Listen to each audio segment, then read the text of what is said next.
Hello বন্ধুরা, আসসালামু আলাইকুম। আজকে চলে আসলাম আলু ঘাটি করার জন্যে, মাছ দিয়ে আলুর ঘাটি। প্রথমে আলুগুলো সিদ্ধ করে নিয়েছি, এখন আলুগুলো আমি হাত দিয়ে সবগুলো মাখিয়ে নিচ্ছি, সবগুলো দোলা ভেঙে নিচ্ছি।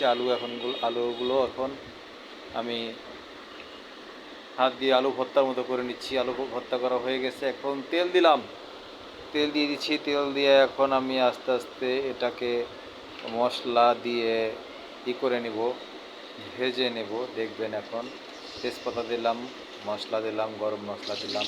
এবার দিচ্ছি আদা বাটা, রসুন বাটা, মরিচ বাটা এবং কাঁচা পেঁয়াজ, কাঁচা মরিচ, এগুলো ভেজে নিচ্ছি। এর ভিতরে এখন দিলাম হলুদের গুঁড়া, মরিচের গুঁড়া। এখন একটু পরেই দিয়ে দেবো এর ভিতরে হচ্ছে আলু ভর্তা। আলুগুলো ভর্তা করে নিয়েছিলাম, সেই ভর্তাগুলো দিয়ে দিব, একটু পরে দেখতে পাবেন। আলুর ঘাটি যেভাবে রান্না করা হয়, আলু আগে ভর্তা করে নেবেন, ভর্তা করে নেওয়ার পরে এইভাবে মশলাগুলো মিক্স করে নেবেন। মশলা মিক্স করার পরে এই যে মাছের মাথাগুলো দিয়ে দিলাম, মাছের মাথাগুলো এখানে ভেজে নেবেন সুন্দরভাবে। এই যে মাছের মুড়ো যাকে বলা হয়, এখন দিয়ে দিলাম মাছের মুড়ো দিয়ে দিলাম সুন্দর করে। এগুলো এখন আমি ভালোভাবে সিদ্ধ করে মশলা দিয়ে করে নিচ্ছি। তারপরে এখন দেখতে পাবেন এগুলো ভালো করে ভেঙে নিব, মাছের মাথাগুলো, মাছের মুড়োগুলো ভেঙে নিচ্ছি।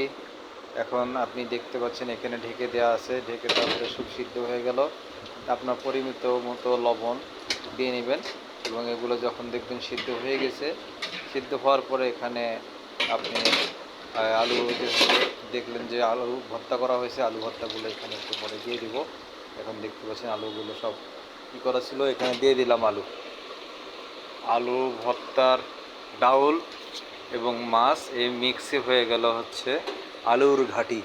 এটা রাজশাহীর বিখ্যাত আলুর ঘাটি। তো বন্ধুরা, আলুর ঘাটি হয়ে গেল, দেখতে পাচ্ছেন। এই তো খাওয়ার উপযোগী হয়ে গেছে।